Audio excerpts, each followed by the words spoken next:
Mbrëma, ky është edicioni qendror i lajmeve këtu në Radio Televizionin Ora News, titujt kryesor. Çështja Çame dominoi sot debatin në parlament. Meta i quajti marrëzi kritika që pasuan vizitën e tij në Greqi, por Idrizi PD-s kërkon më shumë angazhim politik për këtë çështje. Rama dhe Vučić përplasen në forumin e sigurisë në Beograd për Kosovën dhe Trepçën, por shkëmbejnë batuta dhe shpoti për Rusin, BE-n dhe SBA-n. Prokuroria dorëzon në gjykat dosjen për gjyqtaren e gjykatës së lartë Majlinda Andrea, duke akuzuar për korrupsion pasiv. Bashkëshorti i saj ende në kërkim. Aksident tragjik me 4 viktima në autostradën Tiranë-Durrës, 36 vjeçari që ndiqej nga policia hyn në sens të kundërt në rrugë dhe përplaset me një tjetër mjet. Bob Dylan rëmben Nobelin e letërsisë duke u bërë këngëtari i parë që vlerësohet me çmimin prestigjioz për vargjet e këngëve. Krye parlamentari Meta i quajti marrëzi kritika që u bë në Tiranë për vizitën e tij në Greqi. Duke folur nga foltorja e parlamentit, Meta nënvizoi se konfliktet mes Shqipërisë dhe Shtetit Helen duhet të zgjidhen vetëm me mençuri dhe konstruktivitet dhe nuk mund të përdoren për retorik përçarëse. Kryeparlamentari tha se në asnjë rast nuk ishte shprehur se çështja Çame i përket së kaluarës. Por kryetari i PD-s Shpëtim Idrizi tha se takimet e Metës me zyrtarët grek mungoi dialogu dhe mbizotroi monologu i palës greke që kërkonte të drejta dhe nuk kishte asnjë dialog. Idrizi paralajmëroi një tjetër rezolut në parlament për çështjen Çame. I frymëzuar nga fjala e kryeparlamentares Boldrini dhe bindjes së saj se Europa ka nevojë për një Shqipëri larg tensioneve nacionaliste, kryetari i Kuvendit Ilir Meta kërkoi që politika shqiptare të sillet si europiane dhe me mençuri. Gjërat që janë thënë në lidhje me qëndrimin e Metës për çështjen Çame kanë qenë marrëzi. Kam dëgjuar këtu marrëzi të papara, domethënë që mora veç që dhe Arta Dade ishte greke, përveç që zoti Dule, zoti Tavo, zoti Angjeli. Madje edhe shumë pjesëtar tjerë të delegacionit.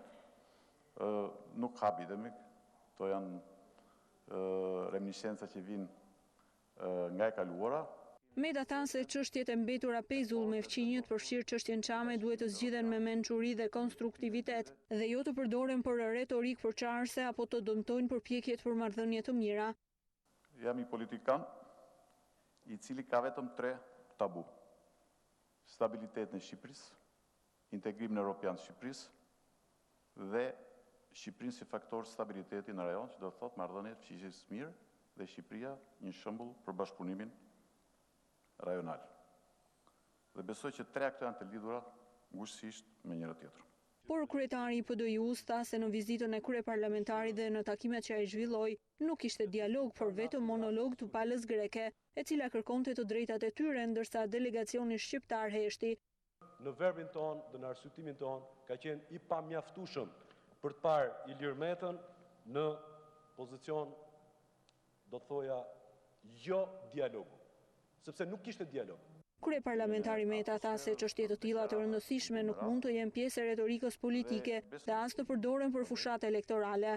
Të heqim dorë nga përpjekjet për të kthyer çështje të tilla në çështje të fushatës sashme elektorale. Nuk ka të bëjë çështja që mbron partia jonë themelore, po që besoj që është çështja e gjithëve në një hall elektoral.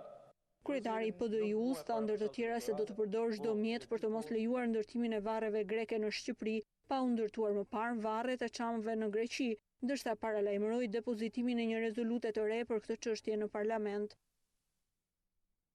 Në debatin për çështjen e Çame u përfshi edhe ministri i jashtëm Ditmir Bushati, i cili deklaroi se kjo çështje është një prej prioriteteve kryesore të identitetit kombëtar. Shefi i diplomacisë shqiptare u treguai vetëdijshëm për kompleksitetin e çështjes, për të cilën tha se zgjidhja e saj është edhe në interes të Greqisë. Bushati foli edhe për një tjetër marrëdhënie delikate, siç është ajo me Serbinë. Normalizimi i marrëdhënieve me vendin fqin, sipas ministrit, duhet të kulmojë me njojën e Kosovës nga ana e Serbisë. Në mesin e debatit për çështjen Çame, ministri i jashtëm Ditmir Bushati tha nga salla e parlamentit se nuk ka dyshim që ajo është një ndër prioritetet kryesore të identitetit kombëtar. Kjo deklarate e shefit të diplomacisë u pasua me duar trokitje nga deputetët. Kam dëgjuar shpesh një shprehje dhe nuk e kuptoja çfarë ishte. Një shprehje që thonin shumë çamër që çam nuk lind po bëhesh. Dhe sa më shumë do ta trajtojmë ne këtë çështje dhe sa më shumë do të punojmë për adresimin e kësaj çështje, mund t'ju them që kjo çështje është një nga prioritetet kryesore të identitetit dhe të ruajtjes identitetit ton kombëtar. Kushdo, jam krejt koshient, kjo është një çështje që do të kërkoj kohën e dur për të adresuar. Në këtë pikë, Bushati nënvizoi se zgjidhja e çështjes Shame është në interes edhe të vetë Greqisë. Duhet ishte dhe unë besoj është në interesin e Greqisë për ta zgjidhur këtë çështje, sepse bëhet fjalë për shtetas grek dhe bëhet fjalë për barazinë e qytetarëve që jetojnë në një republikë. Lidhur me artikulimet e palës greke për varrezat e të rënëve në luftë, Bushati i kujtoi vendit fqinj ligjin e luftës që ka në fuqi. Abrogimi i këtij ligji sipas tij do t'i hapte rrugë evidentimit të pasojave të luftës. Duhet të mbaroj lufta mes Greqisë dhe Shqipërisë në mënyrë që të adresojmë pasojat e luftës. Kam një vajzë 9 vjeç dhe një djalë 4 vjeç. Lexojini tekstet shkollore. Çfarë do t'i them fëmijës tim? Po ulemi dhe po diskutojmë për rishikimin e teksteve. Jemi apo si jemi në luftë? Ministri Bushati u ndal edhe tek marrëdhëniet mes Shqipërisë dhe Serbisë. Normalizimi i tyre duhet të përfundojë me njohjen e Kosovës nga Serbia. Më pas, vijon diskutimi për ripajtim. Normalizimi duhet ketë pikën e vet fundore, njohjen e Serbisë për shtetin e ri të Kosovës. Edhe më pas mund të fillojë procesi i ripajtimit. Në përgjigje të opozitës për dështimin e diplomacisë shqiptare në përmirësimin e marrëdhënieve me fqinjët, Bushati u solli në vëmendje takimet e shpeshta që ka pasur nga viti 2013. Minjera e Trepçës dhe njoja e Kosovës kanë qenë dy tema që kanë përplasur fort të dy kryeministrat, atë shqiptar Edi Rama dhe atë serb Aleksandar Vučić. Nga një forum që duhet i përmirësonte marrëdhëniet mes dy vendeve, Rama i kërkoi Serbisë që sa më shpejt ta njohë Kosovën, aq më mirë do të ishte, gjë që Vučić ashtu siç pritej e kundërshtoi. Po kështu kreu qeverisë shqiptare në zemër të Serbisë këmbguli se minjera e Trepçës i takon Kosovës, që gjithashtu është kundërshtuar nga homologu i tij serb. Në takim nuk kanë munguar as batutat, siç kanë qenë ato për politikën ndërkombëtare. Duhet ishte një konferencë ku të flitej për përmirësimin e marrëdhënieve shqiptaro-serbe, por Edi Rama dhe Aleksandar Vučić e kthyen në një debat të denjë për një garë elektorale. Kosova ishte pika e nxehtë e debatit, ajo që thelbësisht ndan qëndrimet e dy kryeministrave. Kreu i qeverisë shqiptare përsëriti sërish në Beograd se Serbia duhet të njohë Kosovën.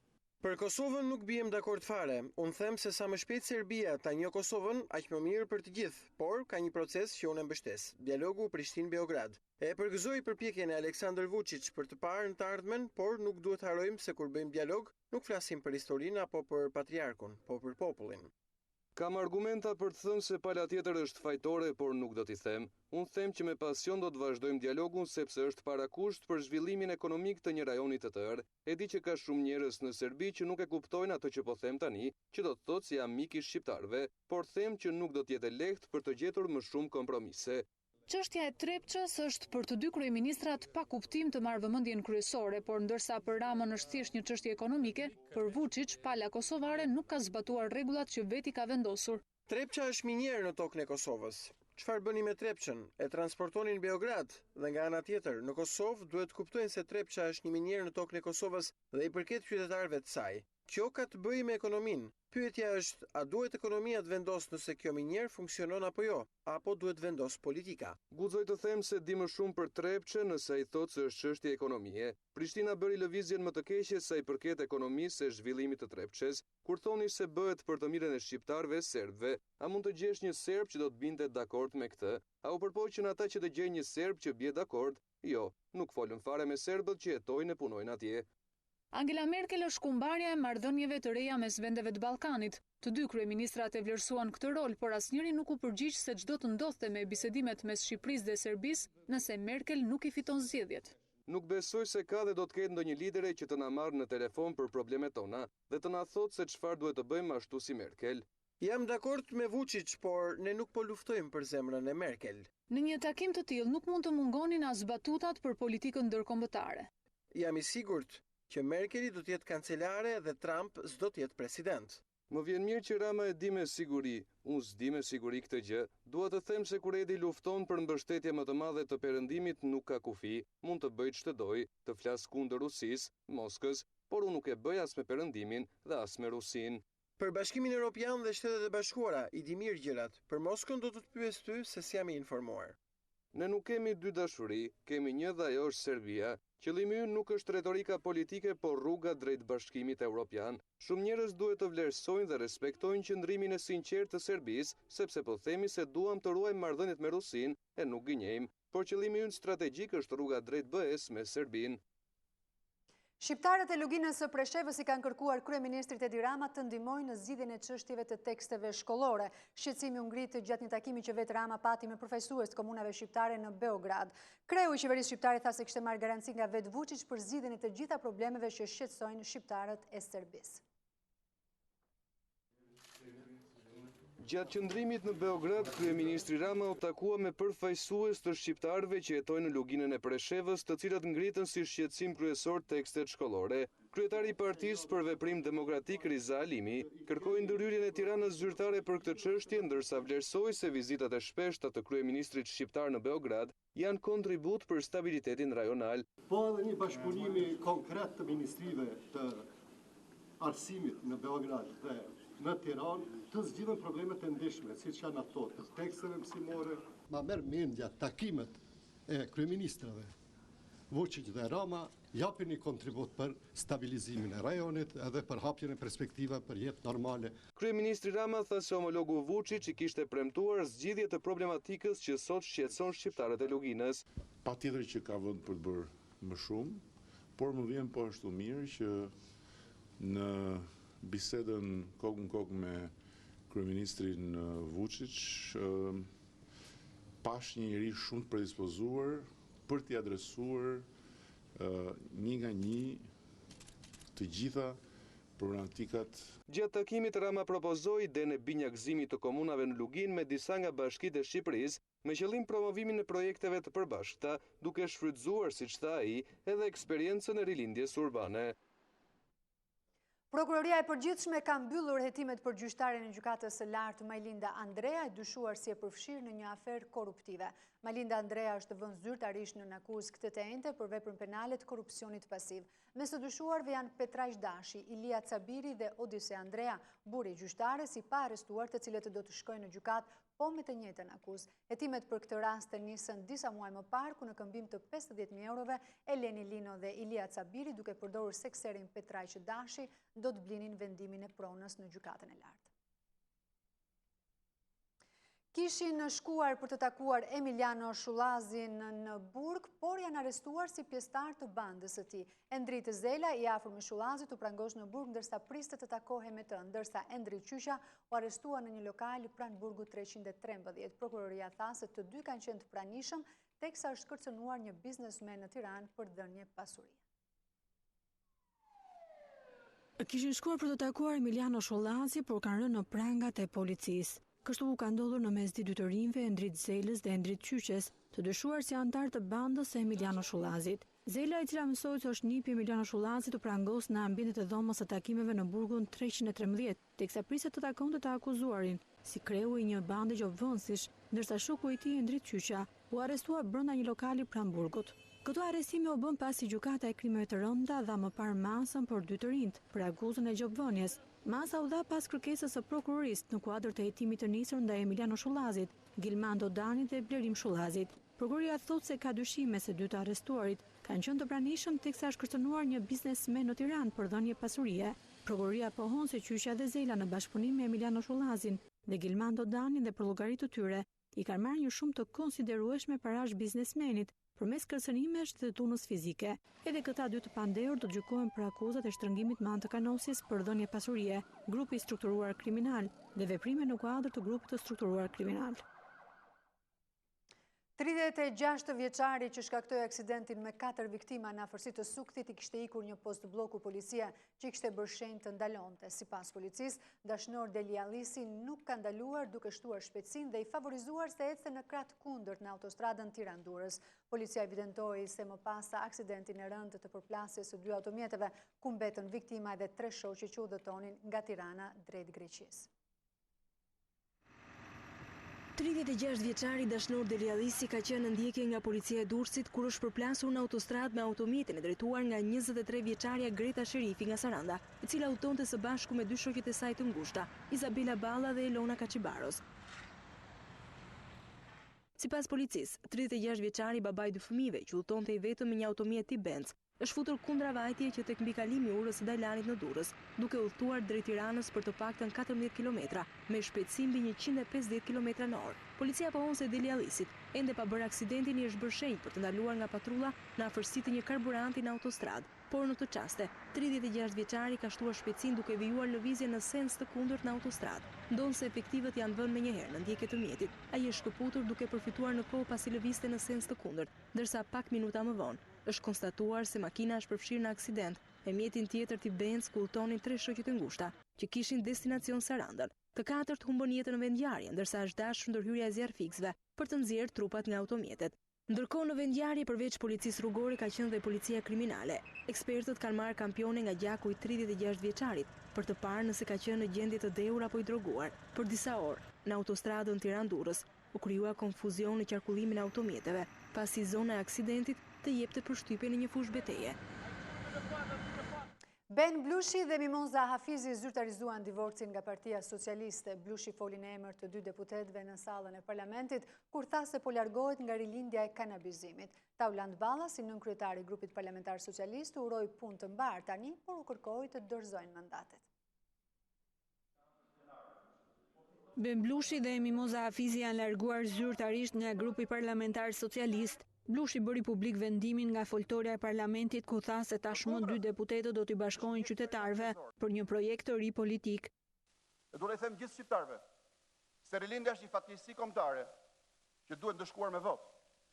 Për këtë arsye, bashkë me zonin Hafizi, kemi vendosur të i bashkohemi mira shqiptarëve të tjerë si puna jonë, që besojnë se vendi ka nevojë për një projekt të ri.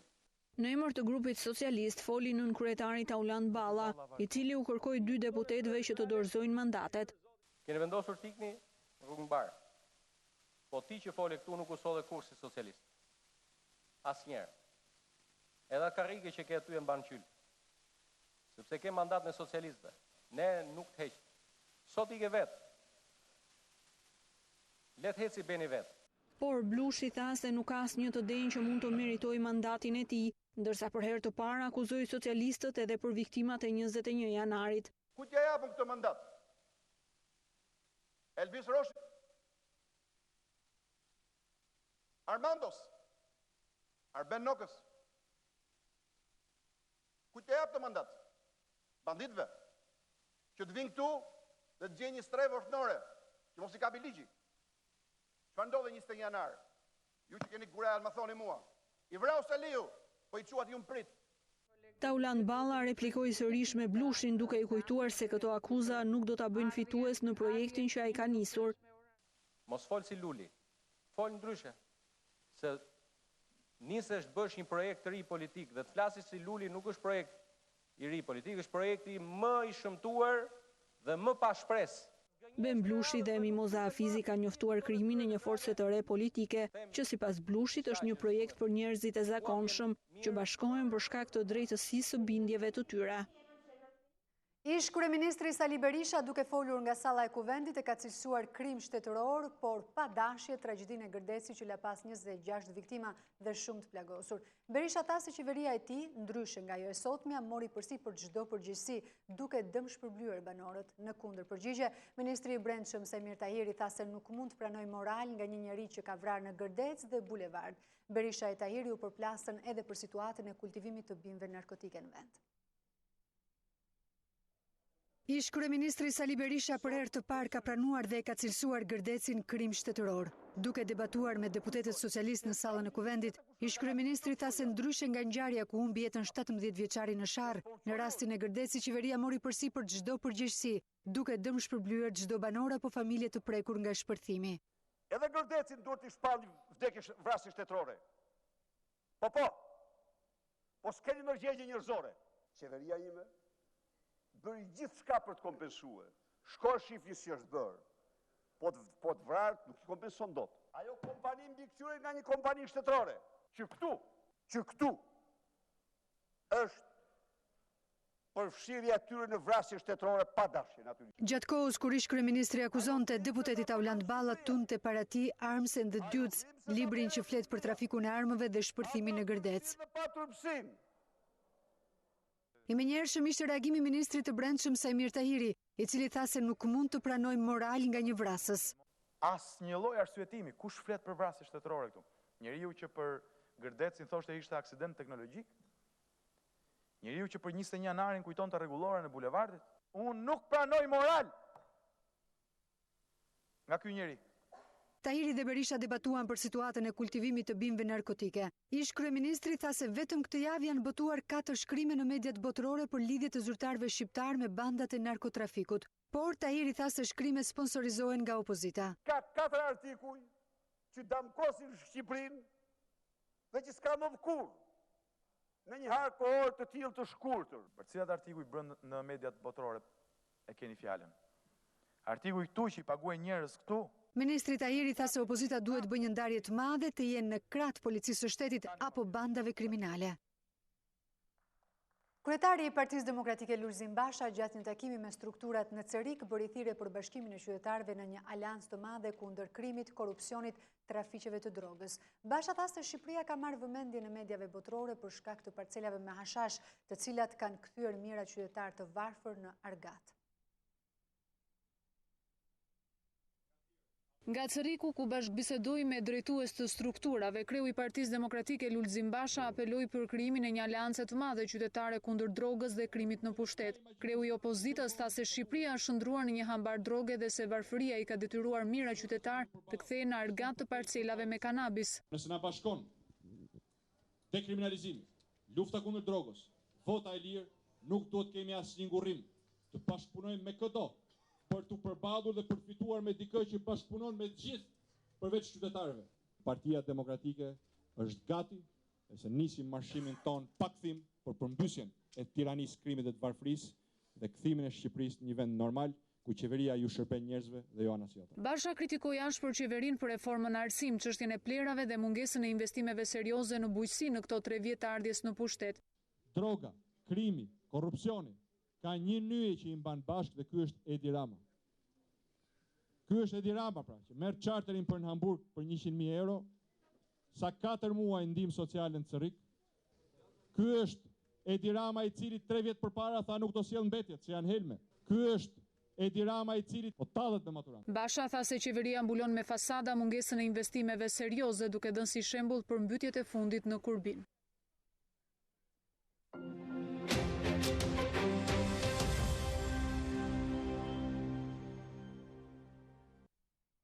Vdekja në burg e refugjatit sirian që dyshohej se po planifikonte një sulm në Gjermani është cilësuar një skandal gjyqësor nga avokati i tij. Ai tha se autoritetet ishin në dieni të gjendjes së rënduar të refugjatit sirian, i cili kishte tentuar të vetvritej që prej arrestimit të tij. Sa kaq, ministri i Brendshëm gjerman kërkoi hetim të menjëhershëm për këtë rast, teksa shtoi se vdekja 22 vjeçarit ndërlikon në gjendjen e bashkëpunëtorëve të mundshëm të tij.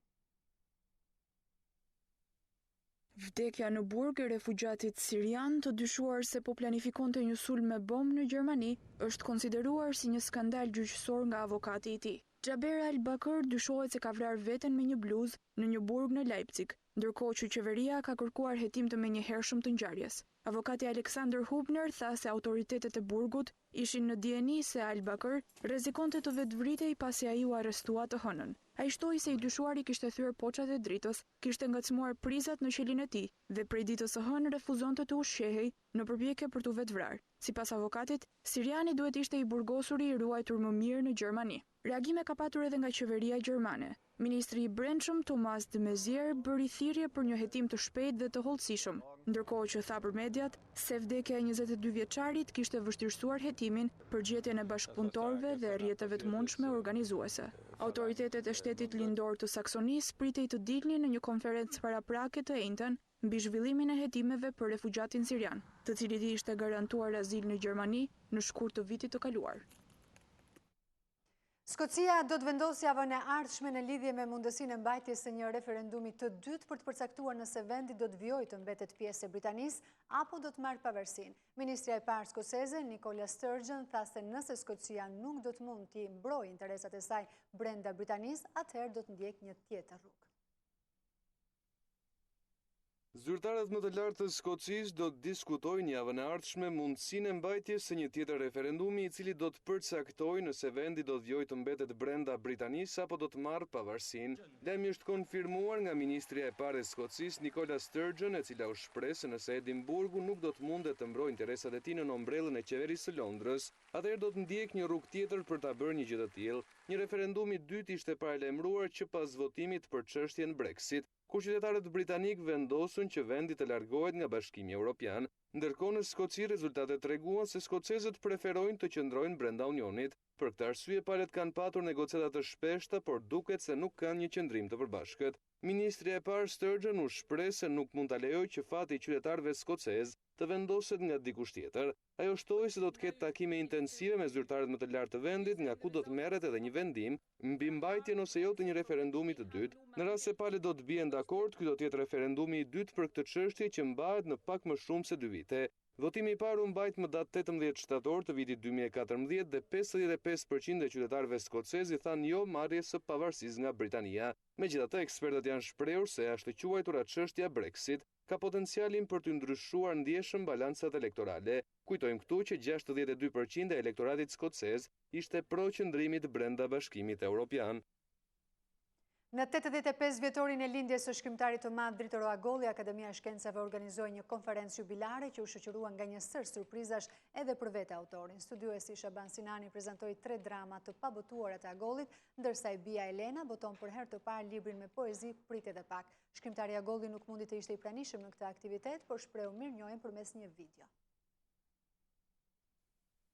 13 tetori shënon 85 vjetorin e lindjes së shkrimtarit shqiptar Dritor Agolli. Profesor, akademik, figurat e politikës shqiptare, por dhe lexues të thjeshtë u mblodhën së bashku në një konferencë jubilare në Akademinë e Shkencave, ku diskutuan vlerat universale të veprave të korifeut të penës shqiptare. Vetë Dritoroi përshëndeti përmes një video mesazhi. Falenderoj edhe gjithë pjesëmarrësit këtu, gjithë ata që kanë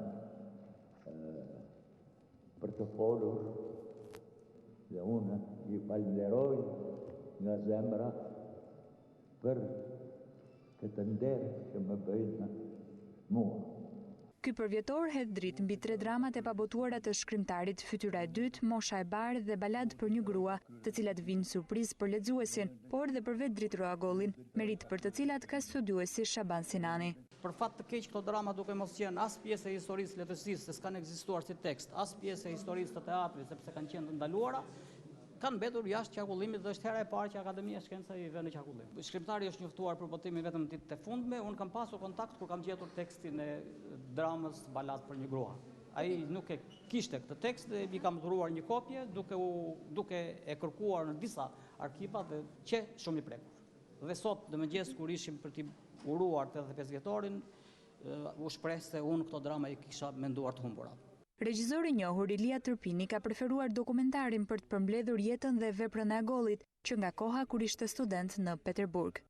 Ne për këtë film shkuam në San Peterburg, ku gjetëm gjithë ato ditore jashtëzakonisht ku ai ka studiuar 5 vjet, gjetëm pedagogët të cilët na folën fjalët më të mira për Dritorin dhe ata pyesin gjithmonë sa herë shkonte njëri në Rusi, pyeste ç'bëhet Dritoroi i madh.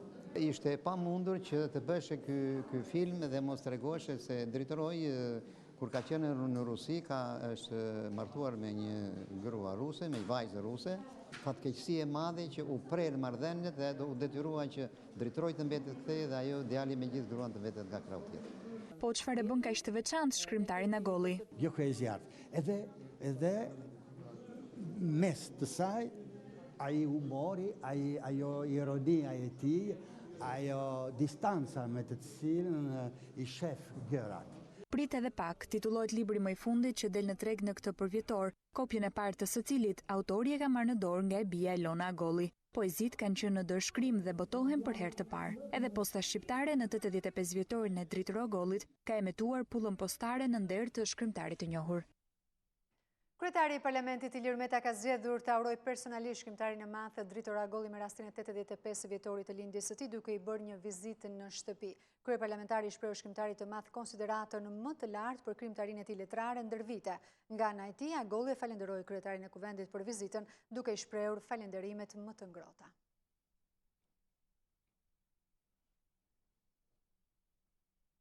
Nobeli i letërsisë për vitin 2016 i ka shkuar këngëtarit të famshëm amerikan Bob Dylan, i pari që jepet për një kantautor në rrymën në rock folk. Legjenda e rockut, 75 vjeç, u vlerësuar për krijimin e shprehjeve të reja poetike në traditën e madhe të këngës amerikane. Por më shumë se 5 dekada, Bob Dylan ka shënuar një influencë të jashtëzakonshme në muzikën dhe në kulturën popullore amerikane dhe botërore gjithashtu. Këngëtari amerikan Bob Dylan ka fituar çmimin Nobel 2016 për letërsinë. Legjenda e rockut, 75 vjeç, u vlerësua për krijimin e shprehjeve të reja poetike në traditën e madhe të këngës amerikane. Këngëtari i baladave, artisti dhe në disa raste aktor, është i pari kantautor që fiton çmimin prestigjioz. Sara Denius, sekretare përhershme e Fondacionit të Nobelit, tha se Dylan është një poet i madh në traditën anglishtfolëse. År 2016 tilldelas Bob Dylan. Për 54 vite ai ka rizbuluar veten e tij, duke krijuar vazhdimisht një identitet të ri, tha ajo. Emri i tij i plot është Robert Allen Zimmerman dhe ka lindur në vitin 1941. Karriera e tij muzikore i pati fillesat në 1959, kur Dylan performonte në kafenet për qark Minnesotas. Krijimet më të famshme të Dylan datojnë në vitet 60, kur ai u bë një historian informal i problematikave amerikane. Vendimi i tij për të mos shkruar më muzikë tradicionale folk, por rock, provoi se ndikimi i tij nuk vare nga rrymat muzikore, por nga fuqia e muzikës që shkruante, nga pena e tij.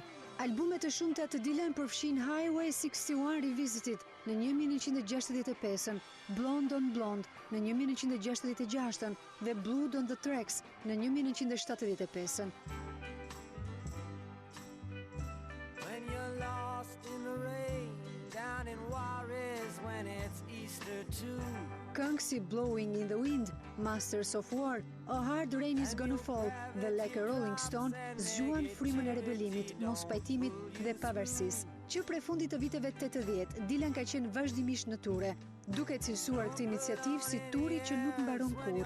Prej kohësh Dylan përflitej se ishte një ndër pretendentët kryesor për çmimin Nobel, por vetëm pak ekspertë akademisë prisin lajmin se çmimi prestigjioz do të jepej për një zhanër si muzika folk rock. Për më shumë se 5 dekada, Bob Dylan ka shënuar një influencë të jashtëzakonshme në muzikën dhe në kulturën popullore, një talent i ndërthurur me nota dhe penë. Më shumë se 50 vjet më vonë, Dylan ende shkruan, ende këndon dhe shpesh ndodhet në turne.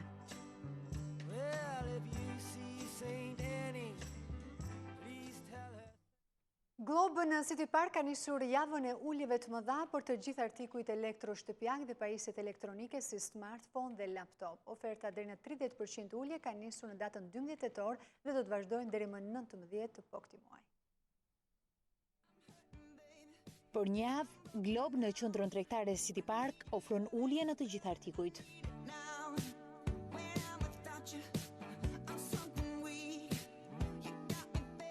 Elektroshtëpiaket si lavatrice, frigorifer, furra, pianura, pajisjet elektronike si televizor, laptop dhe celular ju surprizojnë me çmimet e reja.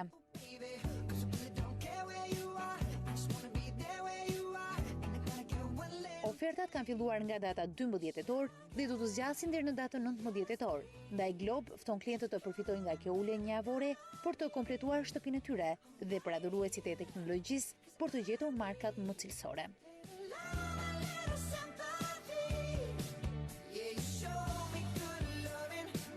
Ofertat vinë në kuadër të festimit të 3 vjetorit të dyqanit Globe në City Park. Globe është përfaqësues zyrtar i markave më të njohura si Electrolux, Zanussi, Siemens, Philips dhe Braun. Menaxherët e marketingut sugjerojnë që klientët të vinë dhe të përfitojnë nga uljet të cilat do të arrijnë deri në 30% për të gjitha kategoritë.